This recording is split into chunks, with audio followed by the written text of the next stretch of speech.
আল্লাহ বলবেন ইখসাউ ফিহা ওয়ালা তুকাল্লিমুন।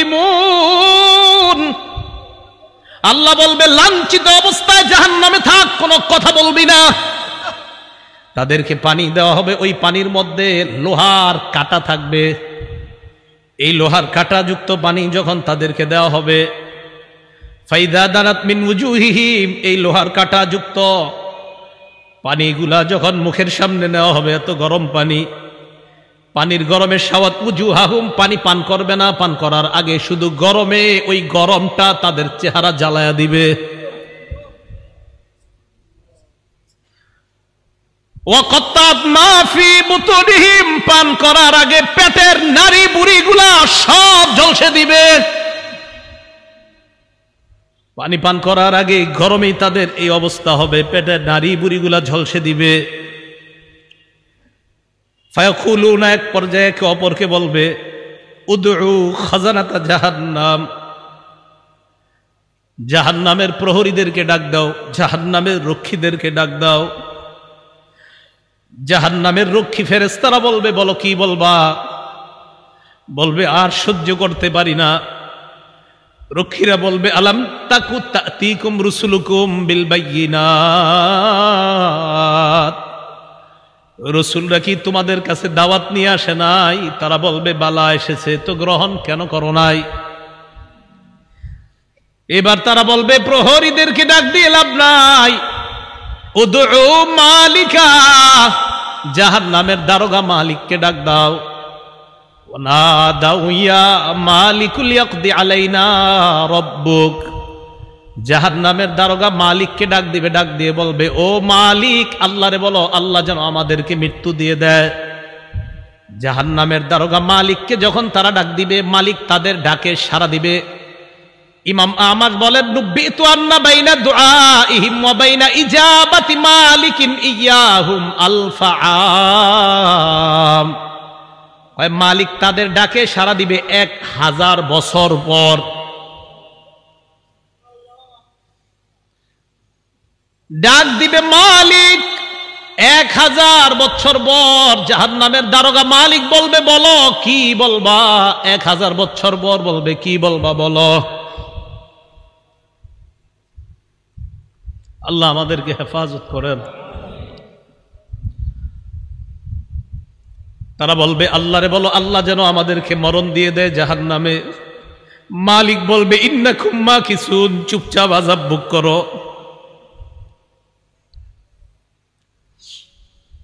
এবার তারা বলবে জাহান্নামীর প্রহরীদেরকে ডাক দিয়ে লাভ হয় নাই, মালিককেও ডাক দিয়ে লাভ হয় নাই। উদউ রাব্বাকুম ইখাফফিফ আন্না ইয়াওমান মিনাল আযাব, রবকে ডাক দাও, রব আমাদের আযাব হালকা করে দিবে।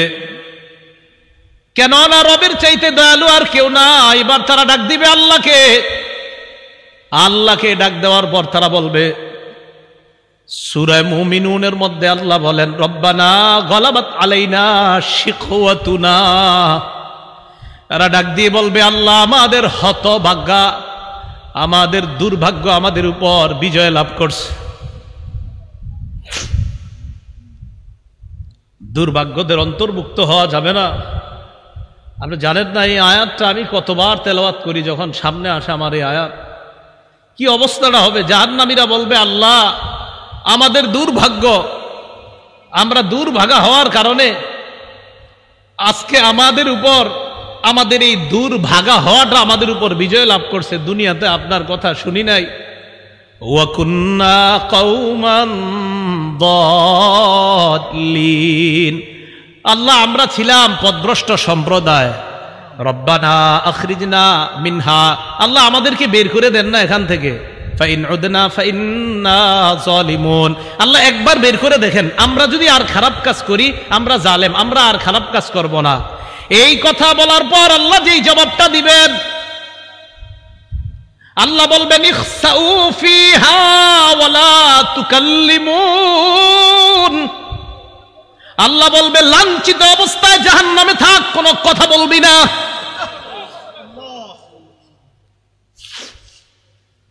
রব বলবে কথা বলবি না, চুপচাপ থাক।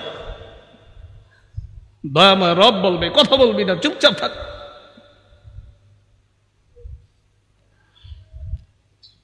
আমি তোমাদেরকে কি সতর্ক করি নাই?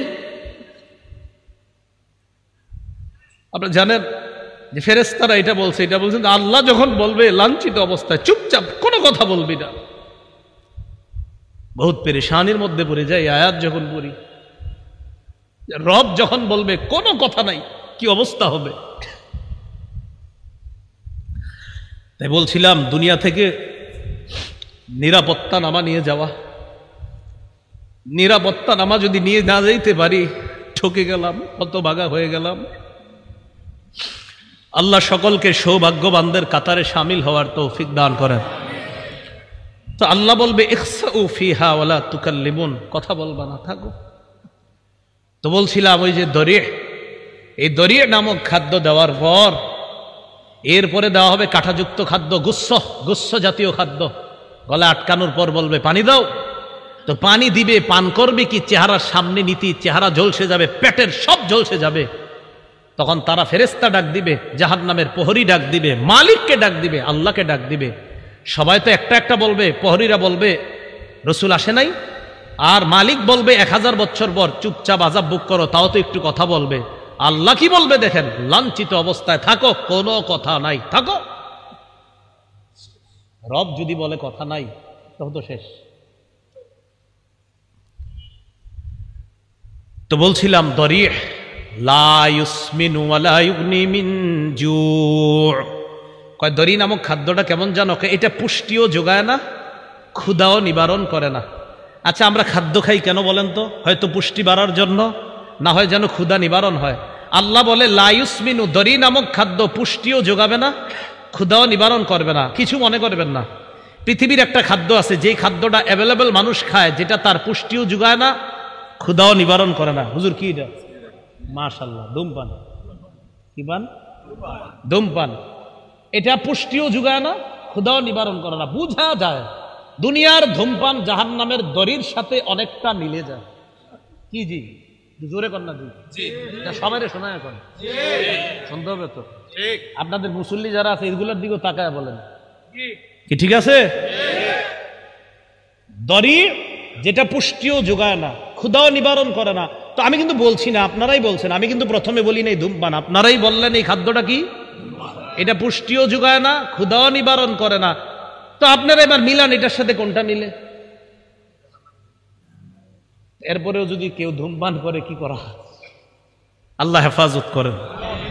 তাহলে দড়ি নামক খাদ্য পুষ্টিও যোগায় না, ক্ষুধাও নিবারণ করে না। তো আমরা দেখছি যে এটার সাথে একটা খাদ্যের মিল আছে। আর আমি মাঝে মাঝে অবাক হই, ধূমপানের প্যাকেটের মধ্যে লেখা থাকে ধূমপান মৃত্যু ঘটায়। লেখা আছে, মনে করেন লেখা আছে মৃত্যু ঘটায়, মানে আমি দেখতাছি লেখা মৃত্যু ঘটায়, এরপরেও টান দিতেছি, মানে কি? আল্লাহ আমাদের সকলকে এই দুনিয়াতে থাকতেই আমি আপনি সহ আমরা সবাই যেন একদম কবর থেকেই নিরাপদ হয়ে যেন আমরা কিয়ামতের মাঠে গিয়ে রহমতের চাদরে ঢেকে যেন আল্লাহ আমাদেরকে পুলসিরাত পার করে দেয়। তাহলে এতক্ষণ জানলাম আমরা এমন কিছু চেহারা, যেই চেহারাগুলা নিচে থাকবে, যেই চেহারাগুলার ভয়ঙ্কর অবস্থা হবে, জাহান্নামে যাবে, এরকম এরকম হবে। এবার আল্লাহ কি বলে দেখেন, কিছু চেহারা থাকবে নেয়ামতে পরিপূর্ণ। আলহামদুলিল্লাহ, আল্লাহ আপনি আমাদেরকে ওই চেহারাওয়ালা বানায়া দেন। লিসাইহা রাদিয়া, আগের চেহারাওয়ালাদেরকেও আল্লাহ বলছে দুনিয়ার মধ্যে তারা গুনাহের কাজ করছে, কষ্ট করার কারণে কিয়ামতের ময়দানে তারা ক্লান্ত। এবার কি বলে দেখেন, লিসাইহা, তারা দুনিয়ার মধ্যে আখিরাতের কর্ম করার চেষ্টা করছে, এই চেষ্টা করার কারণে রাদিয়া, কিয়ামতের ময়দানে তারা সন্তুষ্ট হয়ে যাবে। তাহলে আগের দল দুনিয়াতে খারাপ কর্ম করার কারণে ক্লান্ত, আর পরের দল দুনিয়াতে কর্ম করছে, কষ্ট করছে, বাকি তারা সন্তুষ্ট। তাহলে আগের দল কিয়ামতে ক্লান্ত, অসন্তুষ্ট, আর পরের দল লিসাইহা, দুনিয়াতে কর্ম করেছে, কষ্ট করেছে, বৃষ্টিতে ছাতা মাথায় দিয়ে পানি এদিকে লেগেছে সেদিকে লেগেছে, মসজিদে কষ্ট করে গিয়েছে। তাহলে ওরাও কষ্ট করেছে, তারাও কষ্ট করেছে। আল্লাহ বলে রাদিয়া, দ্বিতীয় শ্রেণীর কষ্ট যারা করেছে, কিয়ামতের ময়দানে এই চেহারাগুলা দেখলেই বুঝবা তারা সন্তুষ্ট। আর কি, ফি জান্নাতিন আলিয়া, তারা থাকবে নিরাপদ জান্নাতে, শান্তির জান্নাতে, চিরস্থায়ী চির সুখের জান্নাতে থাকবে, আলিশান জান্নাতের মধ্যে থাকবে। আচ্ছা আমরা যারা এখানে বসা, আমাদের যদি দেখা সাক্ষাৎটা জান্নাতে হয়, মজা কি কম হবে না বেশি? তো আমরা ভালো হয়ে যাই, চলেন সবাই, কি বলেন? ফি জান্নাতিন আলিয়া লা তাসমাউ ফিহা লাগিয়া, জান্নাতের মধ্যে জান্নাতীরা লাগিয়া শুনবে না। লাগিয়া মানে অনর্থক কথা। ইমাম বুখারী ব্যাখ্যা করেছেন 7 মাস জান্নাতের মধ্যে জান্নাতীরা কোনো গালি গালাজ শুনতে পাবে না। দুনিয়াতে আমরা অনেক কিছু শুনছি, ইমাম সাহেবরা শোনে, খতিবরাও শোনে, মাদ্রাসার মুতামিম সাহেবরাও শোনে, কত মানুষের কত কথা শোনে। ইনশাল্লাহ হুজুররা একটু নিশ্চিত থাকেন, একটু কষ্ট করেন, জান্নাতে অন্তত এই গালিগালাজ শুনতে হবে না। লা তাসমাউ ফিহা লাগিয়া, জান্নাতের মধ্যে অনর্থক কোনো কথা থাকবে না, কোনো অনর্থক কথা শোনা যাবে না। কত সুন্দর কথা হবে জান্নাতে, সে আলোচনা আমি পুরোটা করছি না। সর্বশেষ জান্নাতি যেই মানুষটা, এই মানুষটা আল্লাহরে সর্বশেষ তখন যখন তাকে জান্নাত থেকে বের করবে, এবার আমার একটা আলোচনা আছে, দেখবেন লম্বা আলোচনা আছে সর্বশেষ জান্নাতির নিয়ে। তো ও যখন সর্বশেষ স্টেজে আল্লাহরে বলবে, আল্লাহ ওই যে একটা গাছ দেখা যাইতেছে, এটার কাছে আমারে নিয়ে যান, এরপরে আমি আপনার কাছে আর কিছু চাইবো না। বুখারী তো আছে, মুসলিম শরীফে লম্বা হাদিস। আল্লাহকে তুমি বারবার কইতেছো আর কিছু চাইবা না, তোমারে এক গাছের নিচে যাই, আবার তুমি আরেকটা চাও, আবার আরেকটার নিচে নেই, আবার আরেকটা চাও, এখন এটার নিচে গেল তোমারে যদি নিয়ে যাই তুমি কিছু চাইবা না? মাবুদ এটাই শেষ, আর কিছু চাবো না। তো আল্লাহ তারে নিয়ে গেছে কোথায়? জান্নাতের একদম দরজার সামনে একটা গাছ। এই গাছটা এত সুন্দর, এত নেয়ামতে পরিপূর্ণ যে আগে যতগুলা নেয়ামত আল্লাহ তারে পার করছে, ওটার কাছে আগের গুলা কিছুই না। তো সেখানে গেছে, ওয়াদা করছে আর কিছু যাবো না। যাওয়ার পর অপেক্ষা করতেছে, হঠাৎ দেখে তার কানে জান্নাতীদের আওয়াজ আসতেছে। কি আসতেছে? সূরা গশিয়া কি বলছে? জান্নাতে কোনো কি থাকবে না, গালিগালাজ থাকবে না। ওই ব্যক্তি জান্নাতীদের আওয়াজ শোনার পর বললে, এত সুন্দর আওয়াজ কিসের? আল্লাহ আমারে একটু ওই আওয়াজ যারা করতেছে তাদের কাছে নিয়ে যান। তাহলে আওয়াজ কত সুন্দর হবে, কারণ তারে তো আল্লাহ একের পর এক নিয়ামত দিতেছে। তাহলে তার আওয়াজটা কত সুন্দর, নিয়ামতে পরিপূর্ণ আওয়াজ। মানে আমি চিন্তা করি হাদিসে যে জান্নাতীদের আওয়াজটাও কত চমৎকার হবে। ওই ব্যক্তিরা আল্লাহ বলবে, আরে দেখ ঠিক আছে, 10 দুনিয়ার সমপরিমাণ এই যে আওয়াজ, যত সুন্দর ফুলের বাগান, ফলের বাগান, এই জাতীয় 10 দুনিয়ার সমপরিমাণ একটা বাগানের মালিক তোমাকে বানায়া দিলাম। একটা আলিশান জান্নাতের বাগান, মানে আলিশান জান্নাত। এই জান্নাত মানে প্রাসাদ, রাজ প্রাসাদের মালিক বানায়া দিলাম। তো আল্লাহ বলেন, লা তাসমাউ ফিহা লাগিয়া, যেই চেহারাগুলা সন্তুষ্ট চিত্তে তাদেরকে দেখবা, তারা জান্নাতের মধ্যে কোনো গালিগালাজ শুনবে না। লা তাসমাউ ফিহা লাগিয়া ফিহা আইনুন জারিয়া, সেখানে তাদের জন্য থাকবে প্রবাহমান ঝর্ণা, যেই ঝর্ণা থেকে দুধের নহর প্রবাহিত হবে, মধুর নহর প্রবাহিত হবে। হাদিসের মধ্যে আসছে, রাসূল বলেন, তুফাজ্জারু আনহারুল জান্নাহ মিন তাহতি তিলাল আও মিন তাহতি জিবালিল মিসকি, কয় মেশক আম্বর থেকে জান্নাতের নহরগুলা জান্নাতীদের বালাখানার নিচ দিয়ে প্রবাহিত হবে। কক্সবাজার দেখলে মন চায়নি মাঝে মাঝে, টাকা পয়সা তো কম, মন চায় কিন্তু আপনাদের সবার, কিন্তু যে হুজুর ওই জায়গায় গেলে গুনাহ হয়, কেমনে যাবো? এ যায় না, দরকার নেই। জান্নাতে যখন যাবেন একবার, আপনি এনে বসবেন, আপনার বিবি আর একটায় বৈশা, দুজন আনন্দ উল্লাস করবেন, আর দেখবেন নহর প্রবাহিত হচ্ছে। আমাদের আনন্দ তো সেখানে হবে, এখানে না, ইনশাআল্লাহ। আল্লাহ বলেন, ফিহা আইনুন জারিয়া, প্রবাহমান ঝর্ণা থাকবে। ফিহা সুরুরুম মারফুআ, সেখানে উঁচু উঁচু পালং খাট বিছানো থাকবে, হযরত যেন সেখানে আরাম করতে পারে। কেমন উঁচু? তাফসীরের কিতাবের মধ্যে আসছে, এর খাটগুলা এমন উঁচু থাকবে, ইজা আরাদা ওয়ালিয়ুল্লাহি আইয়াজলিসা আলা তিলকা সুরুরি তাওয়াদাত লাহু, আল্লাহর বন্ধুরা, আল্লাহর অলিগণ যখন ওই খাটের মধ্যে উঠতে চাইবে, খাট তো উঁচু, কয় খাট তার জন্য নত হয়ে যাবে, জি হযরত আসেন আমার মধ্যে বসেন। তাওয়াদাআত লাকুম ফিহা সুরুরুম মারফুআতু ওয়া আকওয়াবুম মাওদুআ। তো খাটে বসবেন, বসার পর দুনিয়াতে তো বিভিন্ন জন তারা বিভিন্ন মত টান দিছে যে ভাবসাব, আল্লাহ পাক রব্বুল আলামিন তো আপনাকেও দিবে যে তুমি তো দুনিয়াতে এই মদ টদ ছুঁয়েও দেখো নাই, তোমাকেও সেখানে শরাবান তহুরা পরিবেশন করে গ্লাসের মধ্যে ওই শরাব দিয়ে ফিহা আকওয়াবুম মাওদুআ, তোমার সামনে ওই শরাবান তহুরা যুক্ত ওইটা পরিপূর্ণ গ্লাসগুলা তোমার সামনে সাজানো থাকবে। নাও তুমি আর তোমার বিবি পান করতে থাকো। এজন্য বলছি একবার চলেন, কষ্টে কোনো মতে যাই, তাই গুনাহ করা যাবে না, ঠিক আছে না ইনশাআল্লাহ? গুনাহ আজকে থেকে ছেড়ে দেব ইনশাআল্লাহ। কালকে এই মুহূর্তে আমি যে কবরে থাকতে পারি, আপনি কবরে থাকতে পারেন, তো কি দরকার আছে, যেহেতু মরে যাবই তো কষ্ট কোনো মতে গুনাহ থেকে বাঁচি, বাস গুনাহ থেকে বাইচা মরবো ইনশাআল্লাহ। ওয়া নামারিকু মাসফুফা, তো খাটে বসে রয়েছেন আপনি আর সামনে আপনার গ্লাস টালাস দেওয়া, এখন আপনি শরাবান তহুরা পান করবেন, তো একটু হেলান দেওয়া তো দরকার। আল্লাহ বলে ওয়া নামারিকু মাসফুফা, আরে কোনটা হেলান দিবা, সারি সারি বালিশ বিছানো থাকবে। ওয়া যারাবিয়্যু মাবসুসা, আচ্ছা তুমি যে তোমার খাটটায় গিয়ে উঠবা, টাইলসে পাড়া দিয়ে হাঁটবা, আরে না না, তোমার জন্য গালিচা বিছানো থাকবে, ওই গালিচার উপর হেঁটে হেঁটে তুমি তোমার ওই পালঙের মধ্যে বসে তুমি ওই সারি সারি যে বালিশগুলো আছে সেখানে তুমি হেলান দিয়ে বসবা। এইগুলা বলার পর আল্লাহ পাক রব্বুল আলামিন বলে যে এখন মানুষ মনে করতে পারে আচ্ছা আল্লাহ কি এগুলা দিবে, মনে করতে পারে যে এত বড় বড় খাট পালং ইত্যাদি, তা আল্লাহ বলে মিয়া চিন্তা করো না, আফালা ইয়ানজুরুনা ইলাল ইবিলি কাইফা খুলিকাত, তারা কি দেখে না ওটের দিকে, ওট কিভাবে সৃষ্টি করা হয়েছে, একটু ওটের দিকে দেখে না? ওয়া ইলাস সামাই কাইফা রুফিআত, আকাশের দিকে তাকায় না, আকাশ কিভাবে উঁচু করে রাখা হয়েছে। আচ্ছা একটু খুঁজি আমরা দেখি কোথায় খাম্বা আছে আকাশের, আসেনি না? খোঁজেন না একটু, আমরা দেখি আসেনি খাম্বা, নাই তো এইভাবে রয়েছি কেমনি? এটা জোরে বলেন, কে রাখছে? কে রাখছে এইভাবে? আল্লাহ বলেন ওয়া ইলাস সামাই কাইফা রুফিআত, আরে খুঁটি ছাড়া আসমান যদি আমি এইভাবে রাখতে পারি, আর তোমাদেরকে এই নিয়ামতে পরিপূর্ণ জান্নাত দেওয়া তো আমার কাছে কোনো ব্যাপার না।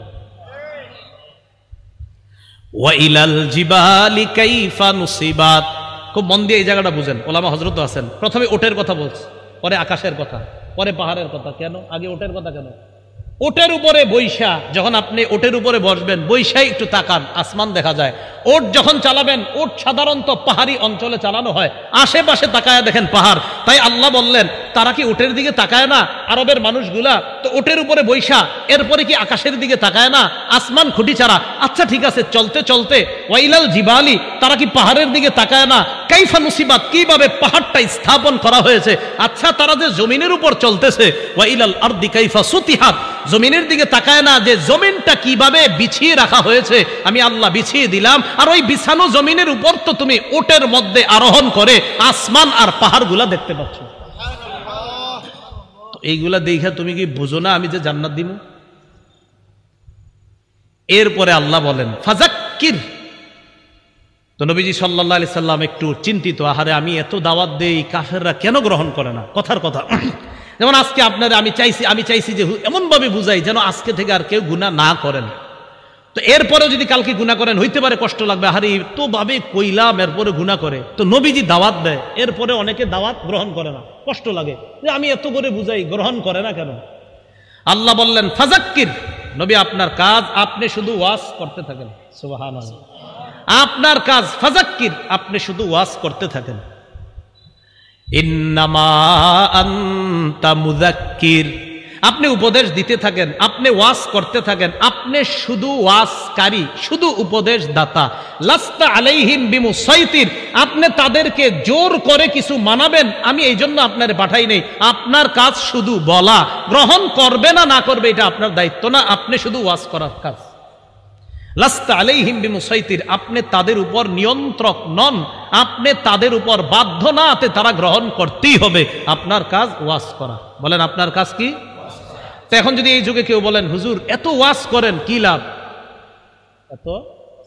এত ওয়াজ করেন আসেনি, আমাদের কাজ কি শুধু পৌঁছায় দেওয়া। খতিব সাহেবের কাজ কি শুধু? আর দোয়া করা। হ্যাঁ, দোয়া করা যে আল্লাহ কবুল যেন করে, আল্লাহ মানুষগুলা যেন কথাগুলা মানে, আল্লাহ মানুষগুলা যেন কথাগুলা মানে, বাস এতটুকু কাজ। বাকি হেদায়েত সে পাবে না না পাবে এটা আল্লাহ জানে। তো আল্লাহ বলেন ইল্লা মান তাওয়াল্লা ওয়া কাফার, যে ব্যক্তি আপনার দাওয়াত গ্রহণ না করে মুখ ফিরিয়ে নিবে, ওয়া কাফার আর কুফরি করবে, ফায়ুআযিবুহুল্লাহুল আযাবাল আকবার, আল্লাহ তাকে বড় আযাব দিবে, বড় শাস্তি দিবে। ইন্না ইলাইনা ইয়াবাহুম, তাদের সবাইকে জানায়া দেন আমার কাছেই সকলে ফিরে আসতে হবে। সুম্মা ইন্না আলাইনা হিসাবাহুম, এরপর আমার দায়িত্ব তাদের হিসাব নেওয়া, আমি আল্লাহ তাদের হিসাব নিব। মনে রাখবেন ভাই, রাসূলুল্লাহ সাল্লাল্লাহু আলাইহি ওয়াসাল্লাম বলেন মান হুসিবা উযিবা, হিসাব যদি পুঙ্খানুপুঙ্খানু নিয়ে নেওয়াই হয় শাস্তি থেকে কেউ রেহাই পাবে না। আল্লাহ আমাদের সকলকে সূরা গাশিয়ার যেই কথাগুলা, মূল কথাগুলা, আমাদের আজকের মূল আলোচনা যেটা জানলাম, সূরা গাশিয়ায় আমরা মোটামুটি ভাবে বিস্তারিতভাবে দুই শ্রেণীর কথা জানলাম। এক শ্রেণী জাহান্নামী, আরেক শ্রেণী জান্নাতি। জাহান্নামীদের চেহারাগুলা বড় ভয়ঙ্কর পরিস্থিতির সম্মুখীন হবে, জান্নাতীদের চেহারাগুলা বড় হাস্যোজ্জ্বল হয়ে যাবে। জাহান্নামীরা দরি নামক ভয়ঙ্কর এক খাদ্যের সম্মুখীন হবে, জান্নাতীরা আলিশান জান্নাতে প্রবেশ করে শরাবান তাহুরা সহ বিভিন্ন নেয়ামতের সম্মুখীন হবে। আল্লাহ আমাদের সকলকে সৌভাগ্যবান তথা জান্নাতীদের অন্তর্ভুক্ত যেন দুনিয়াতে থেকেই নামটা লিখিয়ে যেতে পারি, আল্লাহ তৌফিক দান করেন। সর্বশেষ আমাদের সকলের সাক্ষাৎ যেন আল্লাহ আবার জান্নাতে করিয়ে দেয়। আল্লাহ আমাদের সকলকে কবুল করে নেন। আমিন। আখিরু দাওয়ানা আনিল হামদুলিল্লাহি রাব্বিল আলামিন।